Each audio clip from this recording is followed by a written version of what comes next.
Good morning, everybody, and welcome to Abbey Road Studios. Welcome to the studio, I should say.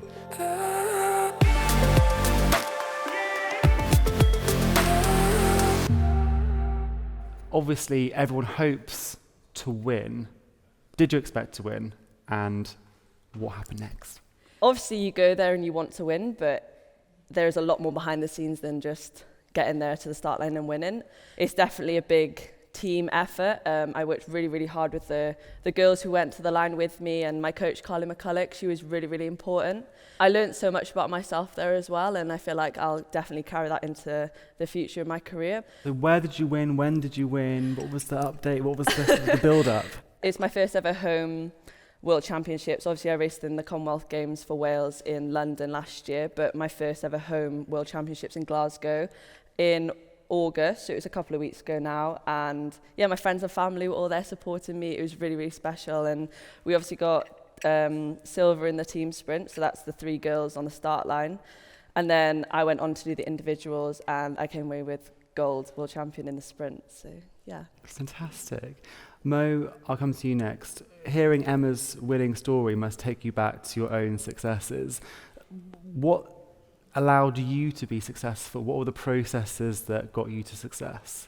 In London 2012, we were winning the race for a period of time. We really took it on, and then all of a sudden we almost missed the bronze medal by a couple of inches, and that drove me on for the next 4 years. It gave me a vision, it gave me a path. When you don't achieve the one that you want to get, then it kind of spurs you on for extra added motivation. And then we would train 49 weeks of the year, 3 times a day for 4 days of the week. So that was my journey for the next 4 years. And then hearing Emma's success there's a lot of enjoyment, and there's a lot of pride when it comes to it. My overriding sense of emotion was relief. Relief that we fulfilled what we set out to do, because we didn't do that in London, and then relief that we actually didn't mess it up, which was always a possibility in the challenges that we had in Rio. I always took it on to, if I wasn't the best in a certain area, I would always challenge myself to train with the best or beat the best person on a day-to-day basis, which I think just drove me on. But the resiliency that you need is, you can't be an Olympic champion on the day. You have to back it up with all of the foundation work, all of the hard times, the cold, British, wet, windy winter. It's a continual element of day by day trying to improve and try to be a little bit better. And on the good days, that comes really naturally, but there are really tough down days where you have to show some element of resiliency and build yourself up to become, or aspire to become, an Olympic champion. Emma, does anything resonate from Mo's perspective? I know it's a different sport, but clearly it's a team dynamic, and there's a lot of pressure as well. In the team sprint, we came really, really close to winning gold, and it was like 0.006 or something, which is literally less than a blink. And obviously that makes you really, really hungry, and it was kind of a bittersweet moment because we really, really wanted to win, but also we should have been more proud of having silver. And then in the Kieran, I actually crashed, and the following day I learned a lot about myself there, and I learned that how much confidence I can take from that, because I learned how to be resilient in a major competition in front of so many people, and I had to learn to get up to the start line every day and put a smile on my face and try and just ignore everything that's just happened. And yeah, and I couldn't believe it when I crossed the line to win gold. I was like, quite overwhelming actually, because you're kind of center of attention, and I didn't really like that, but yeah, it's really, really special, and something that I wish I could remember, I wish I took in more when I did it, because I feel like sometimes we're like, oh, what's the next goal? But I wish I just sat there and I was like, oh my gosh, this has happened. So yeah, it's really special moment. And you said you learned a little bit about yourself in the process. What are you now taking onto your next race, next challenge? So going into a race, I had my processes of what I needed to do, how to win, rather than I'm just going to win, because you can control them a lot more. You can control them emotionally, you can control them mentally. Like if you have your small little processes and then you nail them, hopefully the outcome will be what they were, and it worked for me really, really well. So that's something I'll take onto my career forever, and I feel like it's really, really important for me when I'm mentally on the line, like I know what I'm doing and I'm ready. Mo, what would your advice be to Emma? Because you have been doing this a long time.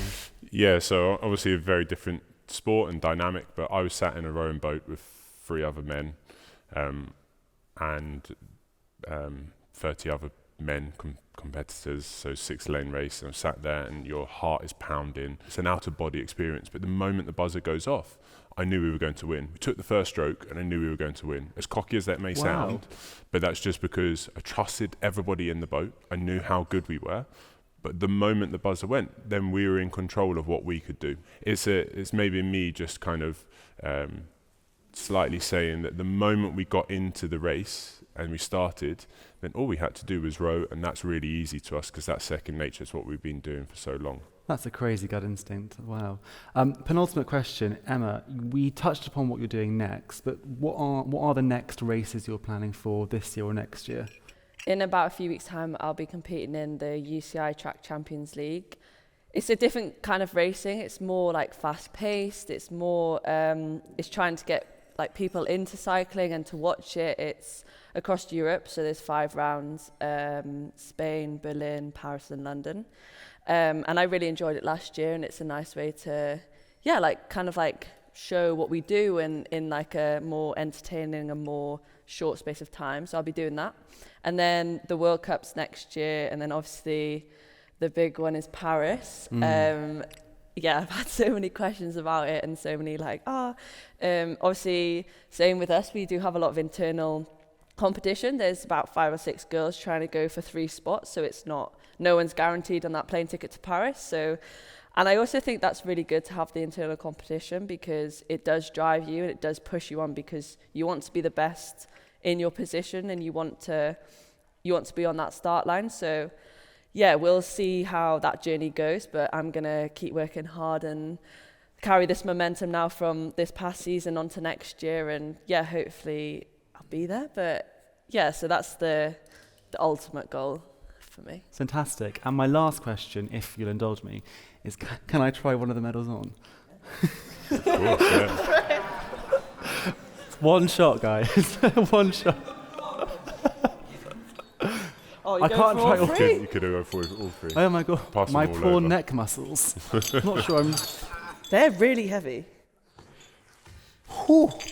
Amazing. Guy, thank you so much both for joining on stage this morning and hopefully for inspiring the audience as well. Thank you very much. Thank you. Thank you.